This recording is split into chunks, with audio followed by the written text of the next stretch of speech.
Agora está gravando. O que é... 3 momentos importantes, então, do nosso semestre, continuando. Título executivo extrajudicial. Para nós termos uma execução fundada em título extrajudicial, precisamos necessariamente de uma petição inicial executiva. Depois que nós vimos todo o procedimento da propositura da petição inicial executiva, da ação executiva, nós vamos falar do cumprimento de sentença, onde aprenderemos a elaborar um requerimento executivo, e da ação monitória, que tem um rito um pouquinho diferente. E depois vai se converter em um título judicial e vamos seguir a lógica do cumprimento de sentença. O que mais, gente?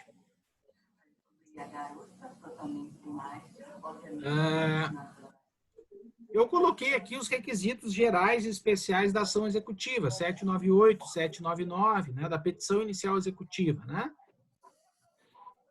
Como é que a gente tem que instruir a petição inicial executiva? Título extrajudicial, demonstrativo do débito atualizado, prova de que se verificou a condição ou o termo. De novo, aqui a importância dos conceitos lá da teoria geral dos contratos, condição, termo, encargo, etc. Que se adimpliu a contraprestação que lhe corresponde, ou lhe assegura o cumprimento. Eu falei na aula gravada lá de exceção do contrato não cumprido e da cláusula solve et repete. Vocês devem lembrar disso lá da teoria geral dos contratos. Indicar a espécie da execução, o nome completo do exequente, do executado, CPF, CNPJ. Por que isso é importante? CPF, CNPJ do executado. Isso aqui vocês não podem errar, não podem cometer essa gafe. O juiz, quando for determinar penhora online, ele vai fazer através desses dados. Se estiverem incorretos, ele vai intimar o exequente e o executado para mandar fazer o ajuste, a correção. E aí você está dando alerta para o camarada, para que ele saque o dinheiro da sua conta. Ele não vai ficar lá esperando você. A galera que precisa ser intimada. Outra pergunta que me foi feita aqui, agora estou lembrando das dúvidas que vocês foram me mandando. Pelo menos foi a Júlia que perguntou isso. Ajuda aí, Júlia. Alguém me perguntou a diferença de penhor, penhora e hipoteca. Acho que foi a Brenda, não fui eu. Eu perguntei só da legitimidade. Pode ter sido a Brenda. Diferença de penhor, penhora e hipoteca. O que é a penhora? A penhora é a apreensão do patrimônio do devedor que vai ser colocado à disposição do credor e depois vai resultar em expropriação. Então, a penhora, ela passa pela etapa do desapossamento do devedor. Vai sair da posse do devedor, vai ser apreendido, vai para o depósito e depois desse depósito pode ir para a posse do credor ou pode ser alienado. Isso é penhora. Isso de bens imóveis. Bens móveis e bens imóveis. A penhora ela pode se dar em relação a bens móveis e bens imóveis. Penhora é a apreensão de bens, que vai resultar em expropriação no processo de execução. Ou seja, vai sair do patrimônio do devedor. O penhor, que está aqui no 799.1, bens gravados por penhor ou hipoteca, o penhor é quando eu dou um bem móvel em garantia do pagamento de uma dívida, do cumprimento de uma obrigação. Tipo, Caixa Econômica Federal, vocês já devem ter visto, faixas na frente das agências da Caixa.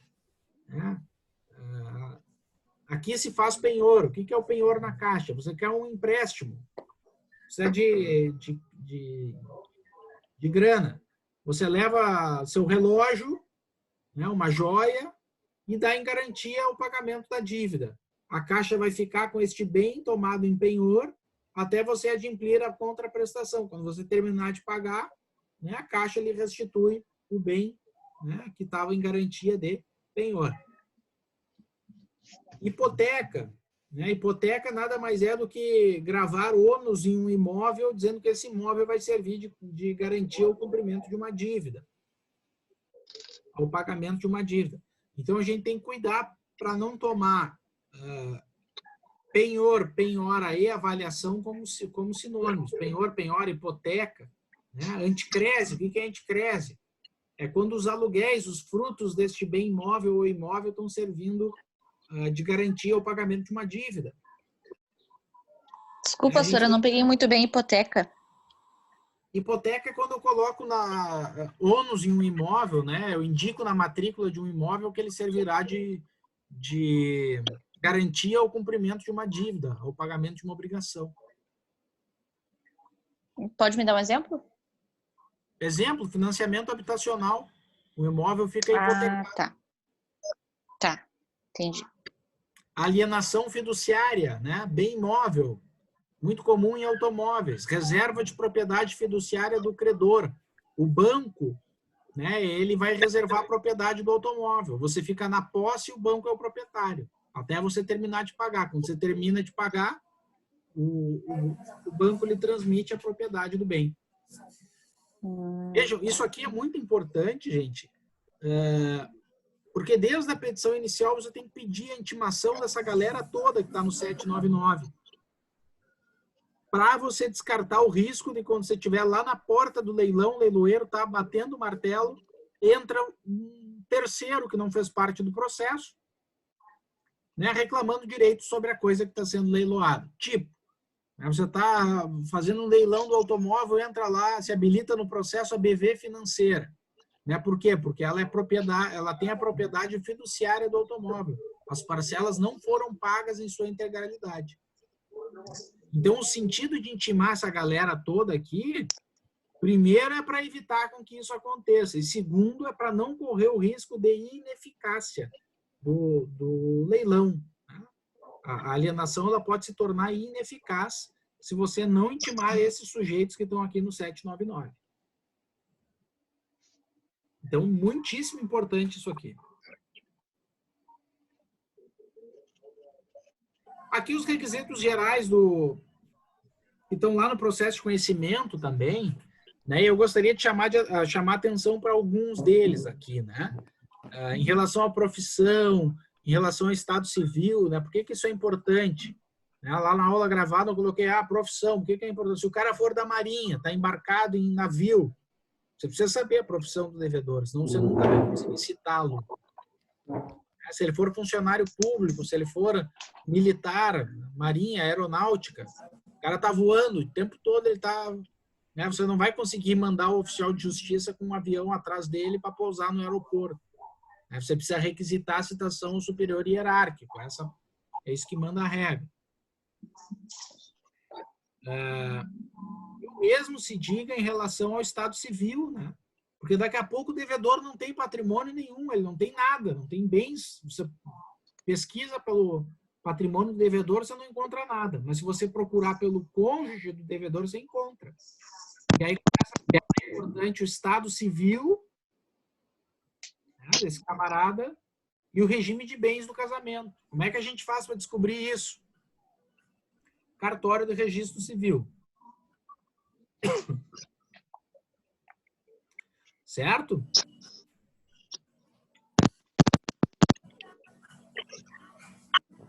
Aqui a importância da intimação dessa galera, 913 e 804. Né? Intimação dos titulares de direito real de garantia e de outros direitos, sob pena de ineficácia. Alienação de bem gravado por hipoteca, penhor ou anticrédito será ineficaz em relação ao credor pignoratício, hipotecário ou anticrédito não intimado. Que mais? Requerimento de citação, modos de citação. O processo de execução ele admite todos os modos de citação que poderíamos ter no processo de conhecimento. Correio, oficial de justiça, escrivão, chefe de secretaria, né? Se o camarada for a cartório, edital, meio eletrônico, regulado em lei. Ainda não tem lei regulando isso, mas enfim. O habitual é que no processo de execução a citação seja feita pelo oficial de justiça. Porque o oficial de justiça é quem vai fazer a penhora e a avaliação dos bens. A citação no processo de execução ela é um ato completo, ela envolve 3 coisas. A citação, que é o ato de dar conhecimento ao devedor da existência do processo. A penhora, que é a individualização do patrimônio do devedor e o desapossamento, né? E a avaliação, que é atribuir o valor a esse patrimônio do devedor que será desapossado. Então, é um ato complexo. Dá para fazer pelo correio? Dá, mas você não vai conseguir penhorar bens pelo carteiro, né? Então, você vai precisar do oficial de justiça depois. É inevitável. Talvez a penhora aliás, a citação pelo correio, ela só seja útil quando você sabe que o devedor não tem bens, né? Você não quer deixar o seu direito ser atingido, fulminado pela prescrição, etc. Né? O que mais que eu acho que é importante aqui é que eu coloquei a ordem preferencial dos bens também. Tudo isso aqui está na aula gravado, tá, pessoal? Espero que vocês todos tenham acessado. Está disponível no Moodle, um linkzinho do YouTube lá. Não sei se vocês todos tiveram a oportunidade de assistir. E aí, por fim, a questão dos efeitos da propositura da ação executiva, né? Isso aqui também é a teoria geral do processo, tá? Não é propriamente execução ainda. Os efeitos da propositura da ação, né? Interrupção da prescrição, litispendência, etc. Né? Prevenção do juízo, litigiosidade da coisa ou do crédito, constituir o devedor em mora, né? Tudo isso é coisa de teoria geral do processo também. E, por fim, a questão dos prazos prescricionais, que eu acho que é importante também para o nosso processo de execução. Talvez a matéria mais importante da execução seja a prescrição. Cuidado com o prazo do cheque. O cheque prescreve 6 meses, contados da data da expiração do prazo de apresentação. Né? Títulos de crédito, de modo geral, prescrevem em 3 anos e dívidas líquidas, instrumento público ou particular, prescrevem em 5 anos. Aqui eu coloquei uma ressalva que eu não sei se todos entenderam. Prescrição fulmina o exercício da pretensão, né? O exercício do direito de ação. Na execução, a nova pretensão executiva. Cuidado. O que eu quero dizer com isso? Ainda que você promova a execução no prazo hábil, prazo prescricional hábil, a gente tem o risco da prescrição intercorrente. Dentro do processo de execução pode começar a rolar outra prescrição. Quando é que vai rolar a prescrição intercorrente? Quando o processo ele for arquivo, você buscou patrimônio do devedor, você não encontrou nada. Resumo da ópera, o processo foi arquivo, ficou por 1 ano arquivado. Fim desse 1 ano de arquivo, começa a contagem da prescrição intercorrente. Quando é que vai prescrever? No mesmo prazo, né, que prescreveria a ação. A execução prescreve no mesmo prazo da ação. Tem uma súmula aqui, até eu acho que eu tinha destacado essa súmula aqui. Aqui, súmula 150 do STF, prescreve a execução no mesmo prazo de prescrição da ação. Então, a gente tem um fenômeno da prescrição intercorrente, aquela que vai acontecer no curso do processo.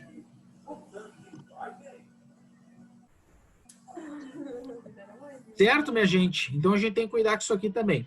Eu não teria mais... o objetivo desse encontro pelo Zoom, na verdade, não é propriamente fazer uma aula expositiva. Né? Eu só fiz aqui um breve flashback, uma retomada, para que vocês entrem no clima. Tudo isso que eu falei aqui, né, tá gravado, todos esses slides estão gravados no nosso PowerPoint, né, com áudio que está disponível no YouTube para todos. Então, eu só quis fazer uma retomada e o que eu gostaria de dizer para vocês é o seguinte: assistam esses vídeos, né, vocês têm a prerrogativa de ir pausando, interrompendo esses vídeos, né, facilita o estudo isso, eu acho, e aí tomando nota das dúvidas. Surgiu dúvida. Mas eu não quero esperar uma semana até ter a aula pelo Zoom para tirar a dúvida. Não tem problema.